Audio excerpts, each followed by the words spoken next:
আসসালামু আলাইকুম ওয়া রাহমাতুল্লাহি ওয়া বারাকাতুহু। আশা করি সবাই ভালো আছেন। আমার ভয়েসটা টোটালি ইগনোর করবেন বিকজ আমার প্রচুর ঠান্ডা জ্বর। আমার বোন প্রায় 2-3 মাস পর বাড়িতে এসেছে। এখন আমার বড়াপুর বিয়ে হয়ে যাবো, তো ঘোরাফেরা কি তা তো জীবন তো উঠেই গেছে, ঘোরাফেরা তার হয় না আমার। তো আজকে বড়াপু আসার ও চলে যাবে আজকে, তো এই কদিন ঘোরাই হয়নি, ও 3-4 দিন ছিল। তো আজকে সকাল সকাল 8টা বাজে আমরা সবাই ভাইরাল একটি প্লেসে চলে গেছি। অনেকেই হয়তো প্লেসটা দেখে চিনতে পারবেন যে কোন সেই জায়গাটা। যারা চিনতে পারছেন অবশ্যই কমেন্ট করে জানাবেন আমাদের।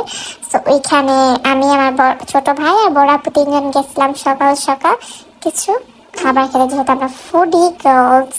তো এটা সেই ফেমাস একটা মাঠা, এটা গোসাইদের মাঠা নাকি কি জানি। এত মজা, আলদি মাঠা ফেল, এত মজা ছিল। আমরা 2 গ্লাস খাইছি, এত মজা।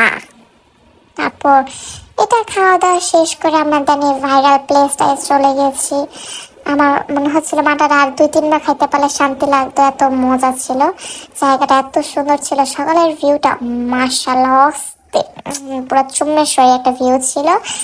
টুং টুং টুং টুং ঘরে ভাঙা রাস্তা দিয়ে ফরফরেই সকালে চলে গেলাম সেই ভাইরাল প্লেসটায়। আপনারা হয়তো সবাই চিনে গেছেন, দেখো ইয়েস, এটা সেই সরিষা তেলের ভাইরাল পরোটা খেতে গেছিলাম। এটা আমরা আগে প্রায় খাইতে যাইতাম, বাট এখন এটা যাওয়া হয় না, কারণ অনেক পড়ালেখার চাপ, এই চাপ সেই চাপ, আর যাওয়াই হয় না। তো অনেকদিন পর গেলাম।